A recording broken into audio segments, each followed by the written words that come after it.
Hi friends, எல்லோரும் எப்படி இருக்கீங்க? நாங்கள் எல்லோரும் ரொம்பவே நல்லா இருக்கோம். நீங்கள் எல்லாம் நல்லா இருக்கீங்கன்னு நம்புறேன். என்னோடய சேனலை சப்ஸ்கிரைப் பண்ண எல்லாருக்கும் ரொம்ப ரொம்ப நன்றிங்க.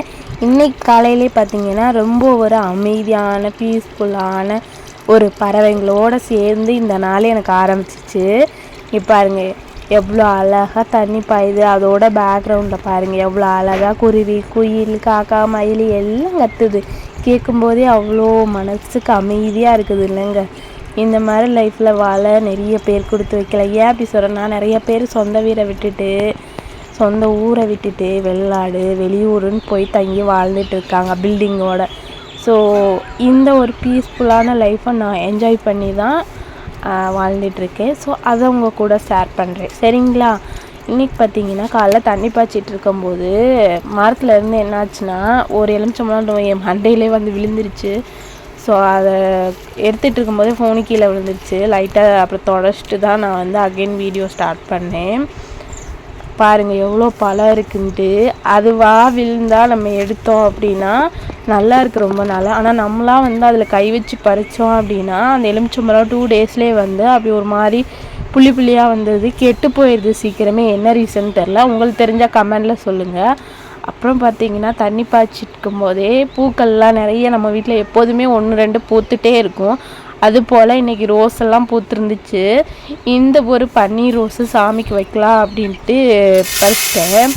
அப்புறம் கோழிங்கெல்லாம் கத்திட்டு இருந்துச்சு. கோழிங்கெல்லாம் திறந்து விட்டுட்டு கோழிங்களுக்கு தேவையான இறலாம் தட்டில் அரிசி எடுத்து போட்டுட்டோம் அப்படின்னா, அரிசி எப்படின்னா நாங்கள் கழுவி முன்னாடியே வச்சுட்டு கொஞ்சம் நேரம் தண்ணி வடிஞ்சதும் காஞ்சதுக்கப்புறம் தான் போடுவோம். அப்போ தான் கோழிங்களுக்கு செரிமானம் ஆகும். எப்போதுமே அரிசியை டைரெக்டாக வந்து கோழிங்களுக்கு வைக்கக்கூடாது. மேபி விற்கலாம், அப்படி இல்லை அப்படின்னா செரிமான பிரச்சனை வரும். ஏன்னா இது வெயில் காலம், செரிமானம் ஆகாது. ஸோ அதனால் வந்து ஊற வச்சு கொஞ்சம் நேரம் தண்ணி வடிஞ்சதுக்கப்புறம் போடுறது ரொம்பவே நல்லது. நாங்கள் அப்படி தான் போடுவோம். நீங்கள் எப்படி போடுவீங்க அப்படின்றது சொல்லுங்கள். அப்புறம் பார்த்திங்கன்னா நம்ம வீட்டில் நிறைய கோழிங்க இருக்குது. அதில் வந்து ஒன்று அடிச்சுக்குங்க. ஒவ்வொரு பேரும் ஒவ்வொரு மாதிரி. பாருங்கள் எத்தனை பேர் வர்றாங்க, ஒருத்தர் வர ஒருத்தர் போக. நீங்கள் கேட்கலாம், ஏன் 2 தட்டுலையா கொட்டி வைக்கலாமே 3 தட்டுலையா அப்படின்னு. ஆனால் அப்படி கொட்டி வச்சாலும் அதில் போய் சாப்பிட மாட்டாங்க. இந்த தட்டில் கொட்டி வச்சாதான் நான் திம்பேன் அப்படின்ற மாதிரி பண்ணிகிட்ருக்குங்க. அப்புறம் பார்த்திங்கன்னா நான் வீட்டுக்குள்ளே வந்துட்டு பார்த்திங்கன்னா இந்த பைனாப்பிள் வந்து நம்மளுக்கு வந்து 1 வீக்காகவே பழுத்து ஸ்மெல் வந்துச்சு. ஆனால் கட் பண்ணாமல் விட்டுட்டோம். பார்த்திங்கன்னா இந்த மாதிரி தான் இருக்கும் பைனாப்பிளில் மேலேருந்து கீழே வர பாருங்கள் எப்படி இருக்குன்ட்டு. அதை முடிச்சுட்டு அப்புறம் நம்ம தோட்டத்துக்கு போய் மறுபடியும் ரோஸ் எல்லாம் இருக்குதுன்னு சொன்னேன் இல்லையா, அதில் பேலன்ஸ் எல்லாம் பாருங்கள் எவ்வளோ பூத்துருக்குன்னு. பாதி காஞ்சே போச்சுங்க. இது வந்து ஒரு வகையான ரோஸு. இது என்ன மாதிரியான மாலை கட்டுவோம்ல பன்னீர் ரோஸு அந்த மாதிரி. இது வந்து சீக்கிரம் உதிராது. இப்போ உள்ள ரோஸில் ஒன்று முள் இருக்காது. இதில் வந்து பட்டன் ரோஸும் இருக்குது. ஆனால் நம்மள வந்து இது பன்னீர் ரோஸ் தான் வந்து நிறையா பூக்களை தரோம், சாமிக்கு ஆகும், வேணும்னா கடைக்கு கொடுக்குறனால கொடுத்துக்கலாம். ஸோ அந்த மாதிரி ஒரு ரீசனுக்காக இந்த ஒரு ரோஸ் செடி வச்சுருக்குது. ஸோ பாருங்கள் எவ்வளோ பூ பூத்துருக்கும். 1-2 பூக்கள் வந்து டேமேஜ் வரத்தான் செய்யும். அதை நம்ம ஒன்றும் பண்ண முடியாது. அதை கட் பண்ணி கீழே போட்டுறணும். பார்த்திங்கன்னா ஒவ்வொரு டைம் வந்து பட்ஸ் நிறையா வச்சுச்சு அப்படின்னா நிறையா பூக்கள் வரும். கம்மியான பட்ஸ் இருக்கும்போது கம்மியாக பூக்கள் வரும். ஸோ ஒவ்வொரு டைமும் ஒவ்வொரு மாதிரி பூக்கள் நம்மளுக்கு கிடைக்கும். ஸோ மொத்தமாக பூத்துருச்சு அப்படின்னா கட் பண்ணி விட்டுருவோம். நம்ம கட் பண்ணிட்டோன்னா அகைன் வந்து பட்ஸ் நிறையா வச்சோ இல்லை கம்மியாக வச்சோ நமக்கு பூக்கள் டெய்லி வந்துகிட்டே தான் இருக்கும். அப்புறம் இந்த முல்லைப்பூ பாருங்கள், இது வந்து சந்தன முல்லை. பாருங்கள் எவ்வளோ அரும்பு இருக்குன்ட்டு. இது வந்து ட்ரிம் பண்ணி விட்டுக்கிட்டே இருக்கணும், கட் பண்ணிக்கிட்டே இருக்கணும். அப்போ தான் வந்து செடி வந்து நல்லா கீழே நம்மளுக்கு பூக்களை வைக்கும். இல்லை அப்படின்னா படர்ந்து அங்கிட்டு போய்கிட்டே இருக்கணும். இல்லை குச்சி வச்சு நம்மளுக்கு வந்து சப்போர்ட் கொடுக்கணும். ஸோ அது மாதிரி கொடுத்தோம் அப்படின்னா நம்ம கொஞ்சம் உயரமாக போச்சுன்னா நம்மளால் பறிக்க முடியாது. அதனால என்ன பண்ணணும்னா பூக்கள் பூத்ததுக்கப்புறம் ட்ரிம் பண்ணி விட்டுறணும் அடிக்கடி.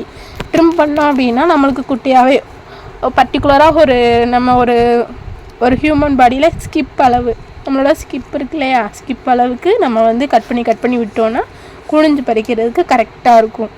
ஸோ பாருங்கள் இன்றைக்கி முட்டு வந்து 1-2 தான் இருக்குது. ஆனால் நிறையா பட்ஸ் இருக்குது பாருங்கள் எவ்வளோ இருக்குன்ட்டு. பட்ஸ் நிறையா இருந்துச்சு அப்படின்னா நம்மளுக்கு வந்து ஒரு நாளைக்கு 1/2 கிலோ மாதிரி பூக்கள் வந்து கட்டுறதுக்கு வரும். நம்ம மூலம் வந்து நிறையாவே நம்மளுக்கு கட்டும்போது கிடைக்கும். பாருங்கள் மொட்டி எப்படி இருக்குன்ட்டு. அப்புறம் பார்த்திங்கன்னா இது பாருங்கள், இது யாருக்கெல்லாம் தெரியும்ட்டு தெரில, நிறைய பேருக்கு தெரியாமல் கூட இருக்கும். இது பார்த்திங்கன்னா மரு மறிக்கொழுந்து இல்லை, இது ஒரு வகையான மறிக்கொழுந்து கிடையாது. இது பூத்துருக்கு பாருங்கள், பூத்துருச்சு. ஸோ அதனால் அது வந்து கட் பண்ணி விட்டுறலாம். இதை வந்து அடிக்கடி கட் பண்ணி விடணும். அப்போ தான் புதுசாக துளுக்கும். இது எது கூட வச்சு கட்டுவாங்க அப்படின்னா, மாலையிலையும் கட்டுவாங்க, சாமிக்கு போடுற மாலை. அப்புறம் பார்த்திங்கன்னா கதம்பம் சொல்லுவாங்க. கதம்பம்னா என்னென்னா மருவும் அரளியும் சேர்த்து கட்டுறது. அப்புறம் இந்த வேலையெல்லாம் முடிச்சுட்டு பார்த்திங்கன்னா நம்மளுக்கு வயலில் ஒரு வேலை வந்துச்சு. ட்ரக்கு வந்துருக்கு. ட்ரக்குக்காரங்கிட்ட அம்மா பேசிகிட்டு இருக்காங்க. பார்த்திங்கன்னா வயலில் புல்லுச்சோளம் விதைச்சி விட்ருக்கு. விதைச்சதில் வந்து உழுது விட்டோம் அப்படின்னா புல் நல்லாவே முளைச்சிடும். ஸோ அதுக்காக தான் பேசிகிட்டு இருக்காங்க, எவ்வளோ என்ன அப்படின்ட்டு கொடுக்குறதுக்கு அமௌண்ட்டு. அப்புறம் பார்த்திங்கன்னா டாக்டர் வந்து நல்லா ஓட்ட ஆரம்பிச்சிருச்சு. ஓட்டும் போதே பார்த்திங்கன்னா கொக்கு பாருங்கள் சுற்றி வர. பின்னாடி அங்கே ஒரு மரம் தெரியுது இல்லையா, அதில் அவ்வளோ கிளிகள் இருக்குது. ஆனால் நம்மளால் வந்து அதை ஷூட் பண்ண முடியாது, பறந்து போயிடும். உங்களுக்கு ஒரு நாள் மொத்தமாக காட்டுறேன். பார்க்கவே அவ்வளோ அழகாக இருக்குது மக்களே. பாருங்கள் எவ்வளோ அழகாக இருக்குன்ட்டு. இந்த மாதிரி இயற்கை விவசாயம் பண்ண யாருக்கெல்லாம் பிடிக்கும்? எனக்கு வந்து இயற்கை விவசாயம்னா ரொம்ப பிடிக்கும். அதுலேயே வந்து நம்ம எந்த ஒரு பூச்சிக்கொல்லி மருந்து எதுவுமே இல்லாமல் நம்ம சாணி, மாட்டுச்சாணம், ஆட்டுச்சாணம், இந்த உரங்களை மக்க வச்சு இதை போட்டு இதிலேருந்து தான் நம்ம வந்து காய்கறி, பழங்கள் எல்லாமே எடுத்துகிட்ருக்கோம். ஸோ இந்த வழிமுறையில் நீங்கள் யாராவது இயற்கை விவசாயம் பண்ணுறீங்க அப்படின்னா உங்களோட நேமையும் நீங்கள் எந்த ஊருங்கிறத மறக்காமல் கமெண்ட்டில் சொல்லுங்கள். இது பார்த்திங்கன்னா பின்னாடியும் முன்னாடியும் டாக்டர் ஓட்டிக்கிட்டே இருக்குது. இது வந்து புழு விதை ஒரு இடத்துலையும் சேர்ந்து போயிடும். அதுக்காண்டி வந்து பரவலாக வந்து ட்ரக்கை விட்டு நல்லா ஓட்டி அடிச்சுட்டு அப்புறம் இதை வச்சு இழுத்து விடுவாங்க. அப்போ தான் சமமாக முளைக்கும். அப்படி இல்லைன்னா மேடுதாடாக முளைச்சி அங்கங்கே போயிடும். அங்கங்கே முளைக்கிறது கூட பரவாயில்ல. ஆனால் வந்து ரொம்ப நெருக்கம் முளைச்சிச்சு அப்படின்னா தண்ணி பற்றாக்குறை வந்துடும். ஸோ அதனால் வந்து இதை வச்சு நல்லா அடிச்சுட்டு இழுத்து விட்டுருவாங்க. பாருங்கள் எப்படி இருக்குன்ட்டு. இதை வச்சு ஃபஸ்ட்லேருந்து இழுத்து விடுவாங்க பாருங்கள். இந்த இருக்கு இல்லையா சமமாக, அதை வச்சு அது ஒரு வகையான பிளேடு. இதை வச்சு இழுத்து விட்ருவாங்க. ஃபுல்லாக ஓட்டி விட்டுட்டு உழுது அதுக்கப்புறம் இந்த மாதிரி பண்ணி இந்த மாதிரி அடித்து ஓட்டினதுக்கப்புறமா பார்த்திங்கன்னா வரப்பு எடுத்து கட்டணும். ஏன்னா தண்ணி பாய்ச்சணும் இல்லையா, மொத்தமாக ஊறுச்சுன்னா அது சரி வராது.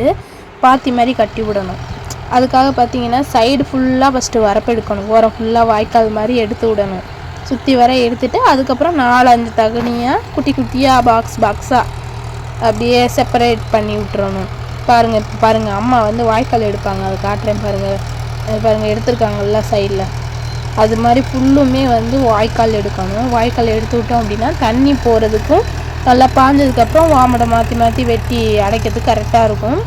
முடிஞ்சிருச்சு. ஸோ இந்த சைட்லேருந்து ஆரம்பிக்கலாம் அப்படின்ட்டு அங்கிட்டு போகிறாங்க மம்பட்டி எடுத்துகிட்டு அம்மா. அது முடிஞ்சதுமே பார்த்திங்கன்னா தண்ணி திறந்து விடுறது நம்மளுக்கு பெரிய ப்ராசஸ்ஸு.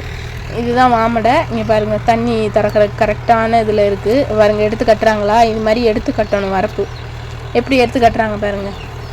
ஏன்னா தண்ணி திறக்கிறதுக்கு கரெக்டாக இருக்கும். கொக்கு தொல்லை தாங்க முடியலங்க. அந்த புல்லாம் புரைக்கி தின்றும். புல்லுங்கிறது அந்த புல் விதை இருக்கு இல்லையா, அந்த விதையை ஃபுல்லாக திங்கிறதுக்கு ரெடியாக வந்து நிற்கிதுங்க பாருங்கள். ஃபுல்லாகவே 1-2ன்னா பரவாயில்ல, அப்படியே கூட்டமாக வந்து அங்கே பாருங்கள். நம்ம வயலோட சேர்த்து தான் அங்கிட்டும் போட்டது. அந்த சைடு பாருங்கள் எப்படி பறக்குதுன்ட்டு. இப்படி தான் பறக்கி தின்னுட்டு போயிருங்க. இதுகளுக்கு போக மிச்சம்தான் நம்மளுக்கு வந்து முளைக்குமே. நெல்லாக இருக்கட்டும், பயிர் வகைகளாக இருக்கட்டும், காய்கறி எல்லாமே அப்படித்தான். இந்த மாதிரி ஃபுல்லாகவே முடிஞ்சதுக்கப்புறம் இந்த பக்கம் வாய்க்கால் எடுத்தாச்சு. அது போக அந்த பக்கம் பாருங்கள், அந்த பக்கம் சுற்றி வராருல, அது ஃபுல்லாகவே இது மாதிரி சமமாக இழுத்து விட்ருவார். இழுத்துட்டா கொஞ்சம் ஈஸியாக இருக்கும். அதுக்கு தான் அந்த மாதிரி இழுத்து விட்றாரு. அப்புறம் இந்த வேலையெல்லாம் முடிச்சுட்டு வீட்டில் கொஞ்சம் வேலை இருக்குங்க. இவர் வேறு வெயில் ஆயிடுச்சு, 11 மணிக்கிட்ட ஆயிடுச்சு. இவ்வளோ நேரம் ஆச்சு. இந்த வேலையெல்லாம் முடிச்சுட்டு வீட்டுக்கு போயிட்டு அப்புறம் இன்னும் கொஞ்சம் வேலை இருக்குது, அதையும் நான் உங்களுக்கு ஷேர் பண்ணுறேன். ஒரு வழியாக முடிஞ்சிருச்சுங்க. வெயில் பாருங்கள் எப்படி மூடி போகிறதுன்னு. மழை பெஞ்சால் கூட நம்மளுக்கு ஈஸியாக இருக்கும், தண்ணி கட்ட வேண்டாம். ஆனால் மழையே வர்ற மாதிரி இருக்குது. அப்புறம் வெயிலும் போட்டுக்கு பாருங்கள். அது அவங்களாம் வந்து எப்படி பார் போடுறாங்கன்னு. நம்ம வந்து தண்ணி கிடைக்கிறதுனால தண்ணி திறந்து விட்டுக்குவோம். அவங்க வந்து தண்ணி கிடையாது, மழை வர்றதை வச்சு தான் அவங்க வந்து போட்டிருக்காங்க. அதை இவங்க வந்து பார்த்திங்கன்னா மழையை டிபெண்ட் பண்ணியிருக்காங்க. நம்ம அப்படி கிடையாது. நம்மளுக்கு தண்ணி வந்து திறந்து விட்டோம்னா நம்மளுக்கு தண்ணி வந்துடும். இந்த வேலையெல்லாம் முடிச்சுட்டு வீட்டுக்கு போயிட்டு பார்த்திங்கன்னா மழை வர மாதிரி இருக்கும். வேப்பமுத்தெல்லாம் அள்ளி வச்சாச்சு பழசை. அது போக பார்த்திங்கன்னா புதுசாக கொஞ்சம் அலசிட்டு வந்தாங்க அம்மா. அது அள்ளின இடத்துலே வந்து அதை காய வச்சாங்க. காய வைக்கும் போதே பார்த்திங்கன்னா 1-2 பழம் வந்து உள்ளேருந்து சீடு அந்த விதைகள் வந்திருக்காது வேப்பமுத்து, அதை வந்து பிரிக்கி தனித்தனியாக எடுக்கணும். இந்த ஒரு வீடியோ உங்களுக்கு பிடிச்சிருக்குன்னு நினைக்கிறேங்க. வேறு என்னங்க, லைக்கை தட்டி விட்டுருங்க, அப்படியே உங்கள் ஃப்ரெண்ட்ஸுக்கு ஷேர் பண்ணுங்கள். நாளைக்கு பார்ப்போமா? பாய், டாட்டா.